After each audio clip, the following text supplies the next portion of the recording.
그 항생제나 그것들이 어떻게 갑니까? 결국 방부제 먹는 건 똑같거든요. 그럼 어떻게 또 평균화가 일어나는 거야? 그러면 안 돼요. 그래서 수육을 드셔야지 돼요. 재밌죠? 재밌습니까? 아니면 안 들어보고 또 아니면 다 듣는데 또 이렇게 해주니까 또 복습은 좋은 거예요. 들어보셨으면은 안 들어보셨으면 꼭 기억하셔가지고 여러분들 식구부터 사용하십시오. 이 학생들 말씀하셨지만 다른 사람한테 소개하고 하기 어려우면 우리 식구부터 하면 돼. 우리 식구부터 건강하면 돼. 우리 식구부터. 그래가지고 자신감이 얻으면 다른 사람한테도 권하는 게 쉬워지니까. 자, 이런 모든 게 제가 지금 말씀드린 것들이 직접적으로 여러분들한테 수익이 되는 거는 사실 장사하고 뭐 그런 거밖에 안 됩니다. 이런 것들은. 그렇죠? 그렇지만 이런 거를 진실하게 우리 환자들한테 오신 분들한테 가르쳐줘가지고 모든 사람이 건강해질 때 어느 약국 갔더니 이런 얘기 해주는데 진짜로 좋더라. 그러면 그 사람 정말 믿을 수 있어. 오지 않겠습니까? 자, 명이라고 하는 게 참 애매모호한 말인데 명이라는 게 꼭 메디컬 닥터한테만 써야지라든지 한의사한테만 써야질 필요는 없다고 생각합니다. 약사들은 왜 명의가 오염되는데 명의가 될 수 있는 가능성이나 지식을 더 많이 갖고 있으면서 여러분 한의사도 배우잖아요. 그죠? 배우지 않습니까? 학교에서 가르쳐주잖아. 그거 왜 못 쓰는데? 참 명의 될 수 있어요. 여기 계신 전부 다. 자, 맞아. 비타민C 얘기가 이렇게 하네요. 자, 비타민C. 주사를 놓는 게 모든 사람한테 나쁜 건 아닙니다. 근데 간혹 이런 일이 일어나요. 암세포는 산성인 경우에 잘 자랍니다. 산성에서. 근데 비타민C를 우리가 먹게 되면은 넘어가 순간 알칼리예요. 왜? 우리 위액이 강한 염산이기 때문에. 그리고 필요한 대로 우리 몸이 흡수를 합니다. 비타민C는. 근데 인위적으로 우리가 비타민C를 녹여가 주사하지 않습니까? 그럼 그건 산이에요. 왜냐면 우리 피는 pH가 얼마죠? 7.4이기 때문에.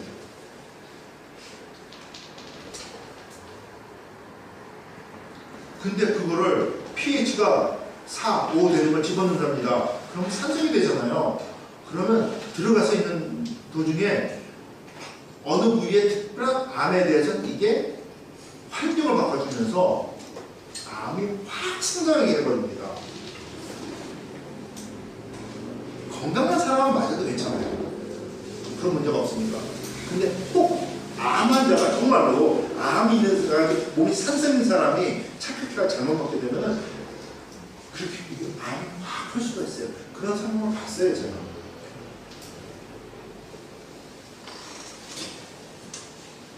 십이지장 바로 밑에 암이 생겼대요.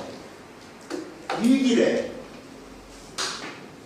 OH10%를 하고 싶대요. 하십시오 하는데 아버님이 약살해서 누가 약살해서 서울대 나온 약사인데 그럼 이런 거 믿지 못한다고 막는데요. 어쩌고 그러면서 한 달, 두 달 지나갔어요. 그러면서 한 것 중에 하나가 비타민 주사 맞았어요. 두 달, 석 달 됐는데 몸이 너무 괴로우니까 부모님처럼 말하면 다 집어치우고 저기 이 프로그램 할증이라고 왔어요. 근데 하면서 메시지가 없대요. 근데 한 2주일 전부터 음식을 먹었다는데 이렇게 방울 내려가지고 꼬르륵 소리가 납니다. 이게 내가 뭐 있는 것 같은데 이상해요. 이게 자꾸 이렇게 거북하고 또 물 먹어도 꼬르륵 소리가 나고 꼬르륵 소리가 납니다. 그래요. 예감이 안 좋아요. 당장 병원에 가보라 그랬어요. 서울대병원에 갔다 왔는데 열었다가 닫았어요. 유디암이 갑자기 확 커져가지고 이게 좀 암덩어리 변해버리는 거예요. 막혀버리니까 꿀꿀 난 거예요. 구멍이 작으니까 음식 내려가면서 물 내려가면서 결국은 손모습 돌아가셨어요. 이런 사람은 아무것도 안 해도 한 3년 살아요. 근데 석 달, 넉 달 하면 돌아가셨어요.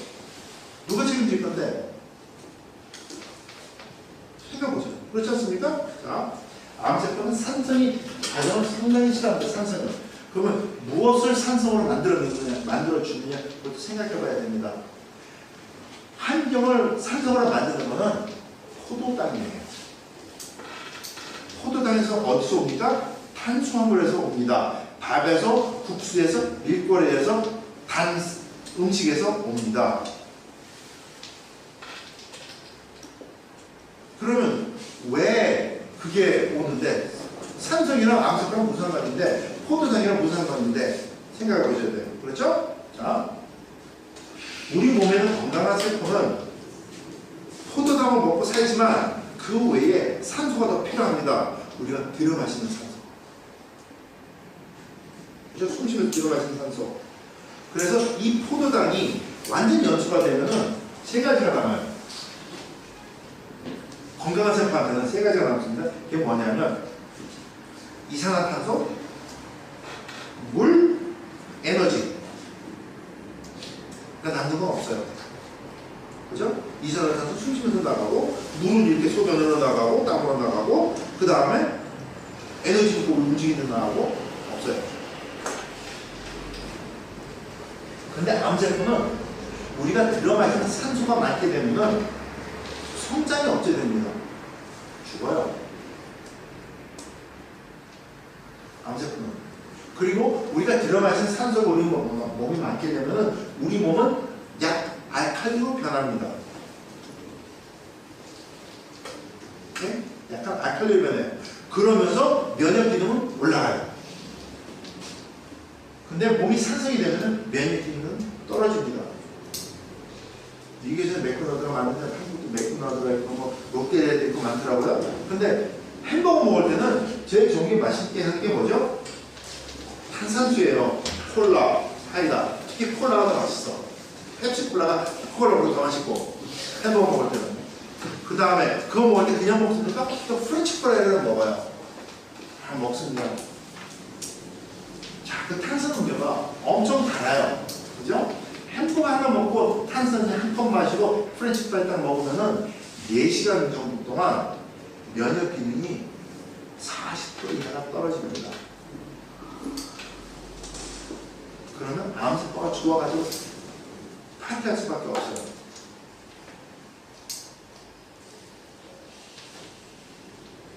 한 10년 됐나 벌써? 미국 영화 제작가가, 인디펜던트 영화 제작가가 영화를 만들었어요. 슈퍼 사이즈 미라고. 그건 뭐냐면 이 햄버거 만드는 회사가 비리가 많다, 이거 뭐 몸에 안 좋다, 그거를 증명하기 위해서 자기 몸이 생겨가지고 아침 점심에 햄버거를 먹고 살았어. 그러면서 몸이 변하는 과정을 찍은 거예요, 영화를. 그게 슈퍼 사이즈 미예요. 근데 이 사람이 그거 가지고 상도 탔는데 탄 후에 후회하는 게 딱 하나가 있습니다. 내가 이 영화를 안 찍었어야 되는데 그게 후회해요. 왜? 그거 찍느라고 먹어놓은 것 때문에 온갖 성립도가 다 생겼어, 이 사람이.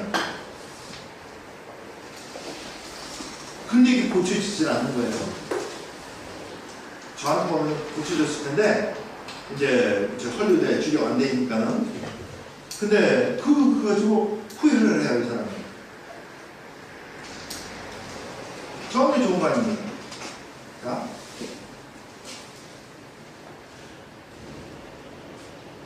암세포는 포도당을 먹으면서 거기서 산소를 뽑아서 씁니다. 근데 우리가 들어 마시는 산소는 싫어해요. 근데 그걸 완전히 연소하려면 산소가 필요합니다. 근데 암세포는 산소가 필요가 없어요. 산소 있으면 안 되니까, 자기가 좋으니까. 그래서 포도당을 연소시키면서 락틱산 있죠?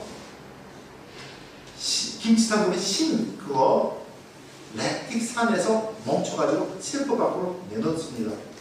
락틱산이 뭐냐면은 쉽게 하면 우리가 오래간만에 등산을 하고 내려오면은 어이구 근육이 아파서 며칠 아프잖아요. 그 근육 속 속에 락틱산이 들어있어요. 락틱 애시드가. 그래서 세포에 자극을 주는 거거든요. 부담을 주는 거거든요. 그래서 아픈 건데 그것을 뿜습니다. 그러니까 암세포는 자기가 포도당을 잡아가지고 사용하면서 락틱산을 뿜어요. 락틱산은 사람이 우리가 아는 산 중에 올게닉 산 중에 가장 강한 산이에요. 거기서 멈춥니다. 그러면 주위에 있는 정상세포는 산도가 높아지기 때문에 정상적인 활동을 못해요. 근데 암세포는 너무 좋아. 왜냐하면 나는 이거 먹고 컸는데 옆에서 이거 영양소가 오지 않습니까? 영양소가 골고루 나눠 먹어야 되는데 옆에 있는 정상세포가 안 먹네, 못 먹네. 내가 산을 쐈기 때문에 그러면 그 영양소는 누구 거야 되죠? 자기 거가 돼요. 그럼 또 암세포는 더 먹고 더 많이 내뿜고 더 먹고 더 많이 내뿜고 내뿜을수록 정상세포는 작용을 못하고 이렇게 변해요. 그래서 암세포는 크고 정상세포는 메말라가고 이렇게 과정이 일어납니다. 그렇죠? 이 단계를 끊어야지 돼요. 끊는 방법은 암 환자들은 탄수화물을 최대한으로 줄여야 됩니다. 탄수화물을. 암 환자들을 딱 보면은 대부분의 암 환자들이 밀가루 음식을 너무 좋아했어. 빵, 밀가루 음식, 가공된 것들. 짜장면을 뭐 부천에 담긴다든지 식빵 일반 뭐 사고단에 담는다든지 이런 식으로 뭐 매일 저는 하루 한 끼 라면 못 먹으면 못 살아요 한다든지 국수 먹으면 막 개걸이 돼가지고 막 그냥 미친다든지 네? 그런 것들 다 이유가 있어요. 밀가루 음식도 먹는 데다 방부제까지 먹는 데다 생각해 봅시다. 걔는 어디로 가는지. 그래서 암이 생각을 합니다. 그걸 먼저 막아야 돼요. 탄수화물. 그리고 몸을 알칼리를 만들기 위해서는 신선한 야채를 많이 섭취해야 됩니다. 몸을 알칼리를 만들어주는 게 신선한 야채이기 때문에. 그런데 미국 사람들도 그렇지만 한국 사람들도 야채 먹을 줄은 몰라요.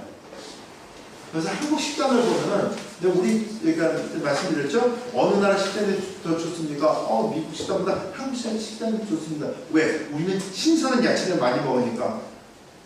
무슨 신선한 야채를 많이 먹어요? 좋은 신선한 야채를 사다가 끓는 물에 팍 담가가지고 막 죽인 다음에 또 악 짜가지고 영양소 다 빼놓고 그렇게 먹으면서 아니에요. 그래서 신선한 야채 먹는 것을 배워야지 됩니다. 미국 사람은 그나마 이게 건강을 지키는 게 야채를 먹으면 생으로 먹어요. 소스 많이 찍어 먹더라도 생으로 먹습니다. 그게 이 사람을 살려주는 거예요. 한국은 아주 좋은 거 갖다가 다 죽여가지고 영양소 빼놓고 먹고. 자, 야채는 게 수용성 비타민과 미네랄이 굉장히 많습니다. 그죠? 뜨거운 물에 싹 한번 데쳐가지고 꽉 짜버리면 중요한 건 다 빠져나가요. 그러니까 먹어봤자지. 거기다가 또 조미를 한다 그래서 방부제 있는 거 같이 섞어가지고 조금만 해가지고 먹지 않습니까? 그러니까 병도 수밖에. 이거 뒤가 빼야 됩니다. 야채는 뭐 신선한 거 먹어야 돼요. 신선한 거 브로콜리, 칼리플라워, 뭐 케일 같은 생으로 먹어야 돼요. 처음에는 쓰고 이거 어떻게 먹냐 하는데 그러니까 일주일 한 달 하다 보면은 어느 정도 먹고 맛있네? 고유 맛이 나와요. 그때부터 몸이 변하는 거예요. 그리고 그런 야채들에는 항암작용을 하는 성분들이 있어요. 그래서 암의 생장을 억제를 해줍니다. 그래서 신선한 야채를 많이 드셔야 돼요. 그리고 그 다음에 몸을 알칼리로 만들어줍니다. 왜? 탄수화물 들어오면 이게 확 줄어들고 야채가 많아지게 되면 몸은 알칼리로 변할 수밖에 없어요. 근데 몸이 알칼리로 변하면서부터 사람 몸은 그러니까 암세포는 성장이 억제가 됩니다. 몸이 완전히 알칼리로 있잖아요. 암세포는 성장을 할 수가 없어요. 그때부터 진짜 전쟁이 일어나는 거예요. 몸이 알칼리로 변하기 전까지는 암 상태를 그렇게 지고 있었어요. 이 몸이. 알칼리로 변하는 순간부터 이제 맞짱 뜨는 거예요. 거기서 익혀야지 됩니다. 근데 어떤 사람들은 암이 굉장히 큰 상태에서 와요. 그러면 수술할 수밖에 없어요. 저는 수술하는 반대 안 합니다. 그렇죠. 항암치료는 거 많이 만들어야 돼요. 그래서 암 크게 따라가지고 제 프로그램, 이 OH 프로그램을 하면서 몸을 잡아주게 되면 암의 성장 억제하면서 어떤 때는 많은 경우 암세포가 확 줍니다. 왜냐하면 암세포가 많은 부분이 그 염증 상태이기 때문에 이렇기 때문에 그게 줄어듭니다. 이만한 암을 다스리는 것보다 요만한 암이면은 요만쯤 자르면 되잖아요. 그죠? 이만큼 자르는 것보다 그렇기 때문에 한 번, 한 달, 두 달, 석 달 해보고 줄인 다음에 수술을 권장을 합니다. 어떤 분들은 나는 수술 절대 안 하려 하시는 분들이 있다면 제가 그래도 이 정도 하고 나서 수술하십시오 권장을 하는데 좀 어려운 상황도 있어요. 그 사람은 정말로 결실로 수술을 안 한다고 그러니까. 근데 그것도 몸이 알칼리로 변한 다음에 두다섯 달이지 하자마자 프로그램 하자마자 두다섯 달은 절대 아닙니다. 알칼리 된 다음에 유지한 다음에 해야지 돼요. 자.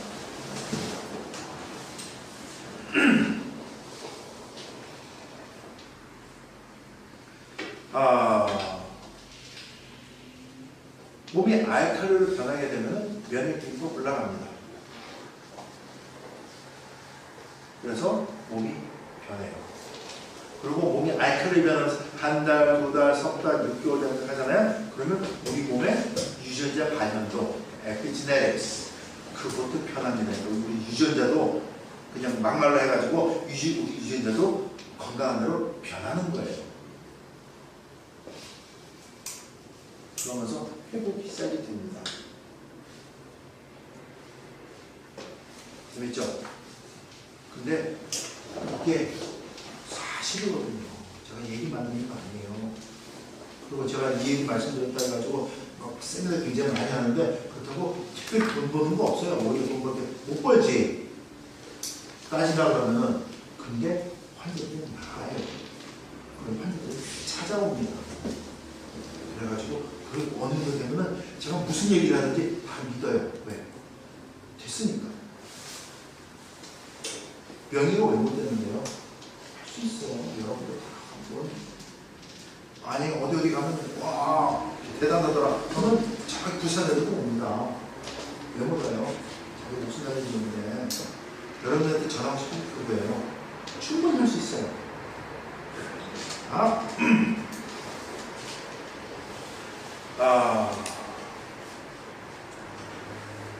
어떤 분들은 이런 환자가 있었어요. 환자가 어느 날 전화가 와가지고 그럽니다. 저 대장암 말기 환자입니다. 그래요? 어떻게 도와드릴까? 지금 이런 얘기 좀 하는데 암 낫게 되는 거 아닙니까? 전화를 했으니까 말은 안 해도. 그래서 그럼 선생님 좀 식단을 주십시오. 식단을 이렇게 얘기합니다. 저는 아침에 일어나가지고 브로콜리 한 쪽에다가 한 거에다가 밥 한 쪽에다가 미소국 끓여서 먹습니다. 점심 때는 멸치에다가 계란에다가 또 생선 한 쪽에다가 이렇게 해가지고 이렇게 음식을 하고 보니까 그렇게 먹어서 암이 걸릴 수가 없는 상태입니다. 이게 아닌데. 근데 어떻게 이 사람이 말이 안 난다고 했지? 언제부터 이렇게 드셨더니 이렇게 먹은 지가 제가 10년 넘게 된 것 같습니다. 그런 소리가 안 들어버리는데 혼돈이 와요. 그러니까 순간적으로 제가 떨립니다. 내가 말하게 되게 아닌가? 틀렸나? 근데 얘기를 하면서 느낌이 있어요. 사람이 전화 받으면서 음식을 먹게 되면은 음식 먹는 소리 안 들려도 뭔가 이렇게 중간에 너무 먹는 게 있잖아요. 그래가지고 여쭤보고 왔어요. 혹시 선생님 전화 좀 드세요? 그랬어요. 예. 저는 항상 과일을 먹습니다. 아침에 일어나자마자 먹는 게 과일이고 자기 전에 먹는 게 과일이고 항상 과일을 끼고 삽니다. 네. 그러면서 그래요.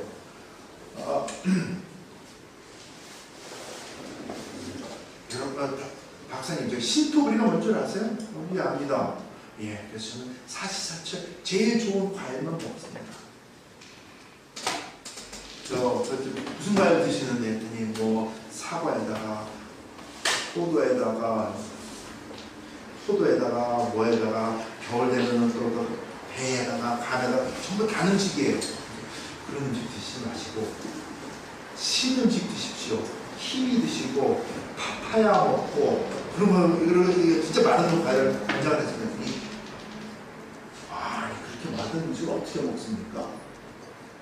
제철 따라서 제일 좋은 거 먹는 게 제일 몸 좋은 거지. 그럽니다. 그래서 그랬어요. 선생님 경우는 바로 그 음식이 과일이 암을 키우고 있습니다. 그거 고치자는 절대 못 바꿉니다. 그랬어요. 그랬더니 목소리가 괴물로 변하더라고요. 사는 사람 전화했더니 이 당신님한테 내 주치도 먹으라고 그랬는데 당신이 못 먹겠다고 소리 음박적으로 날려다닙니다. 그리고 전화 끊으셨어요.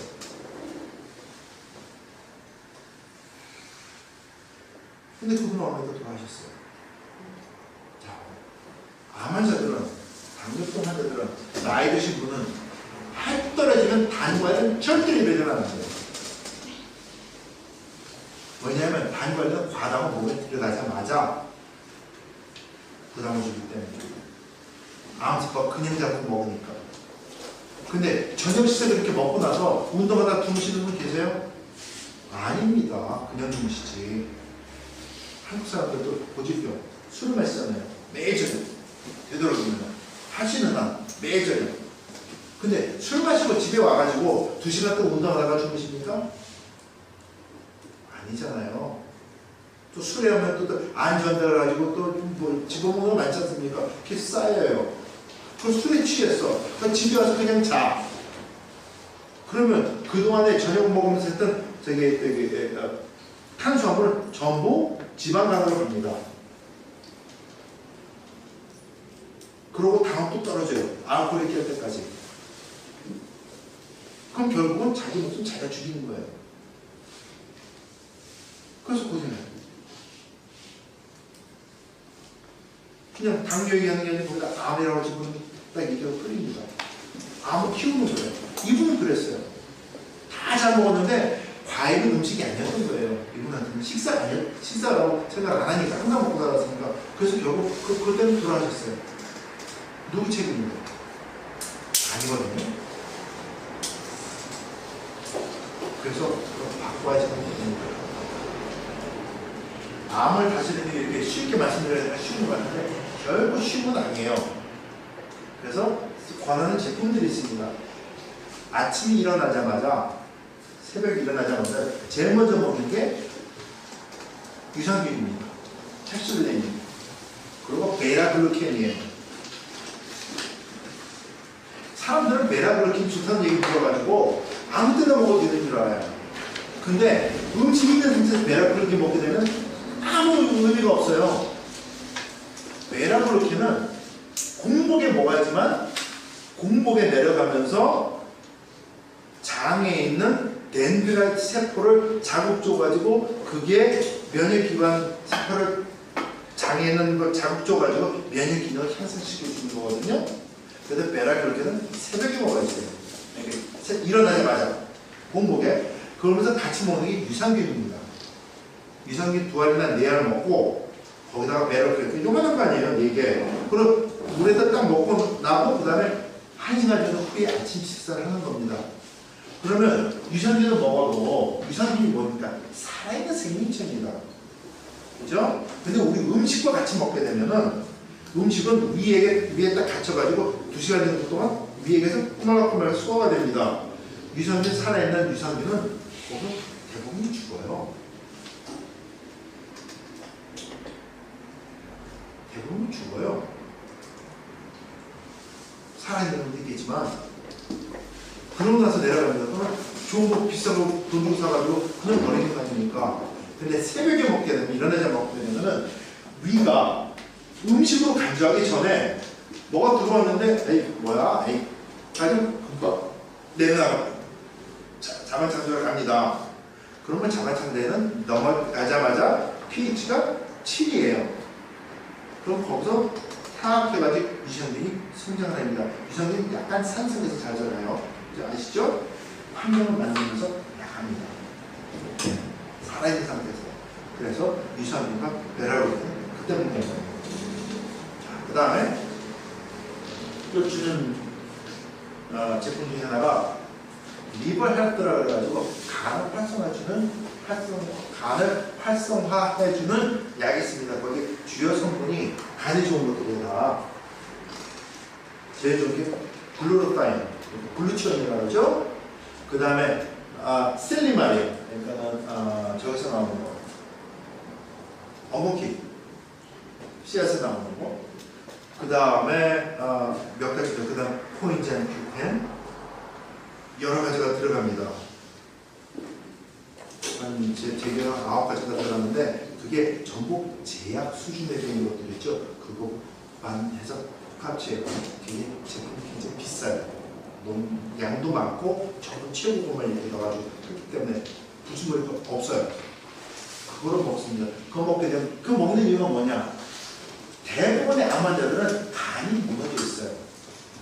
왜 무너지느냐? 음식 먹었는데 여기서 정리를 못 해주니까 독이 나오지 않습니까? 그게 부담이 돼서 간이 무너져 있는 상태. 그러니까는 간세포가 해독작용도 못하고 지방간에 끼어 있고 간세포 안에도 독소들만 끼어 있는 거예요. 해소를 못하고. 그거를 해소시키려면은 그걸 제거해야 돼요. 거기 가장 중요한 게 글루타인이에요. 글루치온이에요. 간이 글루치온을 제일 많이 씁니다. 해독하는데 사용하기 위해서. 그래서 그게 들어갑니다. 그 다음에 또 무너지는 게 있어요. 암환자들 보면은 간이 무너졌으니까 콩팥이 작용을 제대로 못해요. 독이 제대로 빠져나가지 못해요. 간이 제대로 해독 못하니까 간을 슬슬 뽑아내야 되지 않습니까? 거기 항상 독이 걸려있어요. 그러니까 독이 나가면서 계속 콩팥을 때리고 나가는 거예요. 만성적으로. 그러니까 콩팥의 기능이 떨어져 있어요. 그러면 이게 잘 배설이 안 되는 거거든요. 그걸 해주기 위해서 유리팩트라는 것이 또 있습니다. 그것도 권장을 합니다.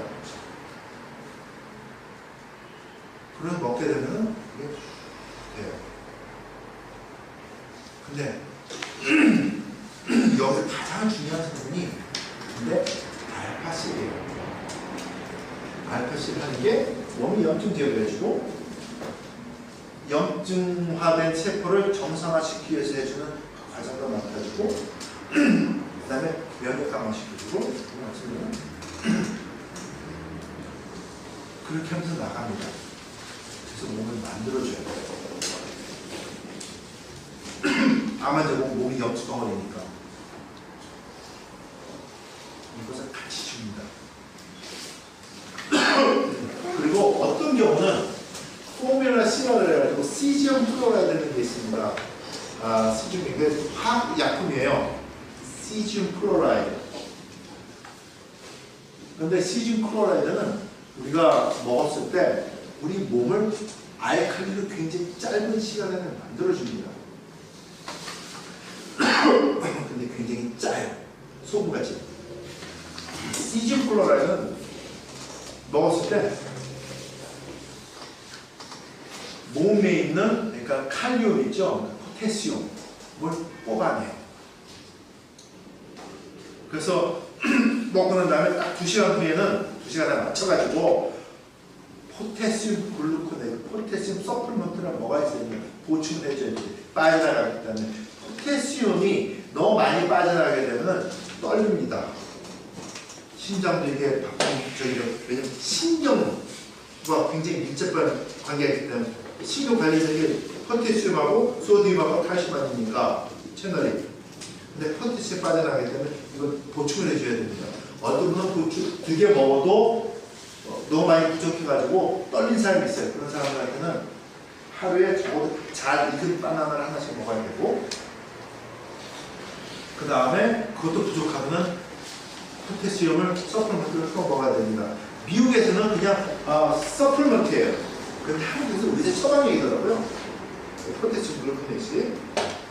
근데 뭐 미국에서 보내주면 상관없잖아요. 그죠? 그래서 드셔야 서플먼트 할 주셔야 됩니다. 그러면 돼요. 그러면은 굉장히 짧은 시간 안에 pH가 확 올라가면서 알칼리로 변합니다. 근데 이거는 2달 이상 먹으면 안 돼요. 기혈같이 3달입니다. 왜냐면 이거 너무 많이 되면 알칼라이도시스가 생겨가지고 몸이 너무 알칼리 되면 또 부작용이 생겨요. 시작에 너무 오랫동안 지통이 되면 이거 급하게 알칼리 만들어준 거거든요. 그냥 우리가 음식을 먹으면서 알칼리를 만들어주면 괜찮은데 이거는 인위적으로 할 거기 때문에 그러면 드신 다음에 한 달, 두 달 쉬었다가 다시 합니다. 사진을 봐가지고. 그리고 그러니까 암 환자들은 하시면은 몸에 있는 pH를 재야지 됩니다. 산도를 재야지 됩니다. 그러면 어떻게 재느냐? 소변으로 재는 거예요. 어떤 사람은 침을 잰다 그러는데 소변을 재는 겁니다. 보통 음식 먹은 다음에 한 2시간 정해가지고 2시간 후에 소변을 넣고 쏘면 돼요. 그게 초록색으로 변해지 됩니다. 그리고 그 초록색 변하는 게 한 달, 두 달, 석 달 가야지 돼요. 그러면 이제 그 정도 돼야지 이제 몸이 알칼리 돼가지고 암세포 성장하는 거 제대로 싸우고 있구나 그걸 알 수가 있습니다. 처음에는 한 달, 두 달, 석 달에도 안 변하는 사람이 있어요. 엄청 열심히 해도 근데 변합니다. 말린 사람들 굉장히 오래 해야지만 변해. 몸이 전체가 암이 퍼져있기 때문에. 그런데 열심히 하면 알칼리로 변해요. 초록색으로 변하는 초록색 변하기 하루 이틀 해가지고 2주일 가고 하면 정말 기분 좋아요. 왜? 그 정도 되면 벌써 그 환자도 회복이 돼가지고 막 날 것 같거든요. 근데 그럴 때 방심하면 안 돼요. 환자들. 많은 환자들이 그렇게 몸이 좋아지니까 방심해가지고 오히려 무너진 사람들이 있어요. 그래서 절대로 방심하면 안 되고 몸을 추스리면서 차근차근 해가지고 6개월, 1년 가야지만 됩니다. 그래서 암을 다스리는 거예요. 암은 달고 사는 거지 없앨 수 있는 건 절대로 아니니까. 그러면서 해야 될 때가 있어요. 숨을 쉬어야지 됩니다. 근데 숨을 쉬는 걸 하기 전에 이제 사람들한테 이렇게 얘기합니다. 암을 다스리려면 운동을 해야 됩니다. 저는 그랬어요. 운동을 하고 그럼 이제 스파에 가가지고 헬스 가가지고 이런 거 생각합니다. 근데 그거 아니고 운동은 숨 쉬는 게 운동이에요. 숨 쉬는 게 운동입니다. 그러면 그래서 교회 같은 데 세미나한테 그래요. 여러분들 숨 안 쉬고 사십니다. 그래요. 숨 안 쉬고 어떻게 사는데? 제가 숨 쉬는데. 그래. 자, 숨을 올바로 쉬어야 됩니다. 숨을 쉬는 거는 내 뱉는 숨을 쉬어야 돼요.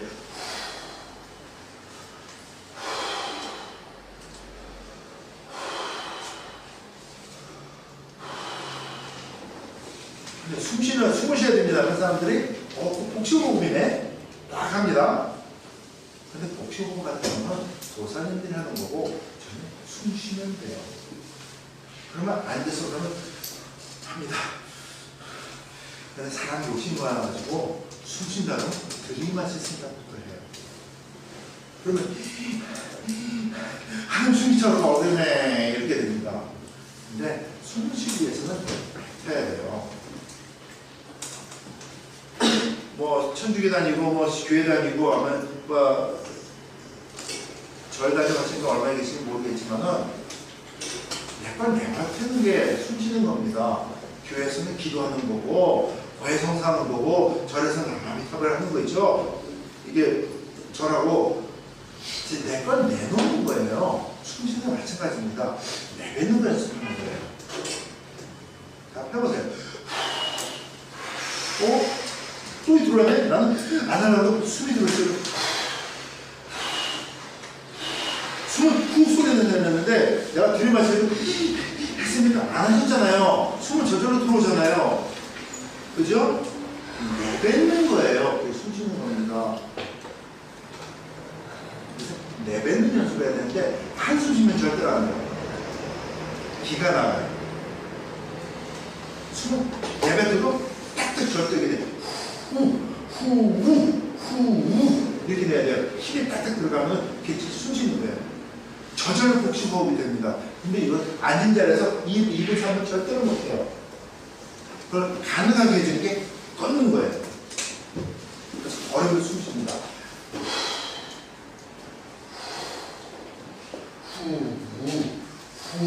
후 걷는데 저는 걸으면서 그러니까 아픈 사람들은 이렇게 할 수밖에 없어요. 그죠? 근데 이게 되다 보면 후 합니다. 그러면 자기가 속도를 조절할 수 있는데 걷는 속도를 조절하는 거지 숨 쉬는 속도를 조절하는 게 아니에요. 걷는 속도를 조절하는 게 숨 쉬는 속도를 조절하는 게 아닙니다. 생각하세요. 근데 이것을 호흡하는 거 마찬가지로 후 하다 보면은 걷는 것과 숨 쉬는 것과 내 꺾이는 거 있죠? 그게 같이 춤추듯이 같이 움직입니다. 절대 힘 안 들어요. 근데 처음에 할 때는 엄청 힘듭니다. 5분 하기 힘들고요. 10분 하기 힘들고 30분 하기는 절대로 못할 것 같은데 하다 보면 됩니다. 30분 동안 아침 저녁 후 하면서 건강 생각하면은 이런 사람들은 제가 관찰했더니 여자분들 어떤 분은 10년이 젊어져요. 당뇨가 떨어지고요. 혈압이 조절이 되고요. 암이 단절해지고요. 혈색 좋아지고요. 엄청 좋아집니다. 숨 쉬는 것만 해도 요거 믿음 맞추면 등에 땀이 서운하거든요. 근데 이게 운동입니다. 운동은 막 해가지고 힘들어가지고 이게 운동이 아니고 후 하면서 몸을 움직이시는 게 운동이에요. 운동의 개념 바꾸는 거예요. 그러면 엄청난 햇볕을 오십니다. 이거 다 하시면 돼요. 그럼 암 다스립니다. 그런데 사람마다 컨스티튜션이 있어요. 컨스티튜션이 뭐냐면 사람마다 자기가 가지고 있는 뭐죠? 기라고 할 수도 없고 뭐 어떻게 말해야 될지 모르겠는데 그러니까는 사람으로 이게 생명을 잡고 있는 힘이라고 봅니다. 좀 컨스티튜션. 사람마다 달라요. 어떤 사람은 컨스티튜션이 강하고 어떤 사람은 약하고 어떤 사람은 길고 어떤 사람은 짧습니다. 컨스티튜션이 강한 사람은 웬만한 어려운 일이라고 힘든 일이라도 다 없어요. 컨스티튜션이 약한 사람은 조금만 힘든 일에서 해서 이렇게 됩니다. 그리고 컨스티튜션이 긴 사람은 웬만해도 뭐 오래 살아요. 컨스티튜션이 짧은 사람은 이래저래 살다 그냥 죽습니다. 근데 누가 어떤 가지고 있는 자기 스스로 알고 그 다음에 누가 어떻게 하다가 내가 늘리고 하는 건 모르겠습니다. 늘릴 수 있는지.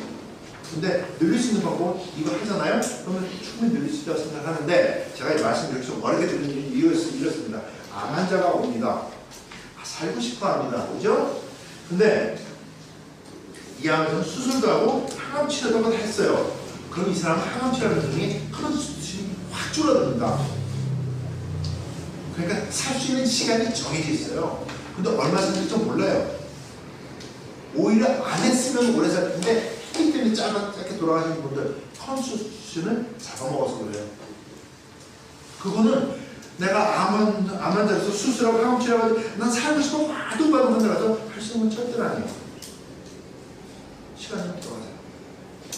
근데 제 프로그램이 해줄 수 있는 거는 얼마나 컨스티튜션이 있을지 모르지만 아직 남아있는지 모르지만 있는 도중에 있는 데까지는 항암 치료가 수술 때문에 진이겨가지고 그냥 살기 괴로워가지고 막 찌드는 싸움에서 짧은 시간이라도 한 달, 두 달, 석 달, 6개월이라도 건강하게 정상인까지 살 수 있는 시간을 줍니다.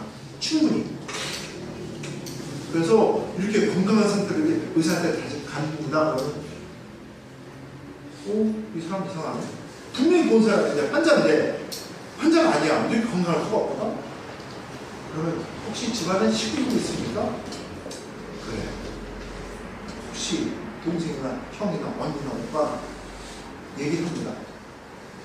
아니 제가 그 사람입니다. 놀랍니다. 그럼 의사가 가장 많이 하는 얘기.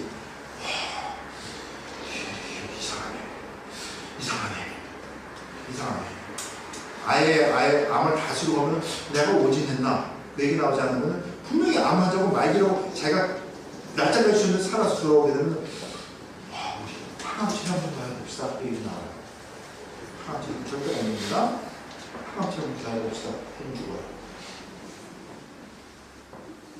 이런 이게 다 한 몸으로 돌아옵니다. 암을 다스릴 수 있느냐? 충분히 다스립니다. 근데 얼마나 잘 다스려 할 수 있는지 저는 모릅니다. 얼마 효과 나올지는 저는 몰라요. 그렇지만 저는 모든 걸 할 수 있도록 그러니까 무기와 자료는 다 드리는데 그것을 얼마나 사용하느냐는 각 환자분들과 또 사시는 식구들한테 달려 있어요. 충분합니다. 이거 잘하면 당뇨도 잡아요. 나이가 50대, 60대 되시는 분들 있죠? 저한테 당뇨로 여기서 양보해야 되는 거 오잖아요? 2달, 석 달에 당뇨 잡습니다. 근데 무단한 노력이 필요해요. 근데 별거 아니에요. 이 프로그램 있죠? 거기서 그대로 옮기는데 음식 먹는 것을 하루 3끼 먹고 그러는 게 아니라 소식 다식으로 바꿔가지고 하는 겁니다. 그래서 몸좀 가라앉히고, 염증 가라앉히고, 간 회복시키고, 췌장 회복시키고, 혈관 회복시키고, 엉덩이 가지고 독에서 독소 몸에서 땀으로 소변에도 독소 뽑아내고 하면 당뇨 다스립니다. 충분히 가능해요. 자, 당뇨약 먹고 난 사람 있습니까? 없어요. 당뇨는 당이 높아가지고 약 먹는 게 중요한 게 아니고 저혈당을 잡으면 당뇨는 됩니다. 근데 저혈당 잡기는 엄청 쉬워요.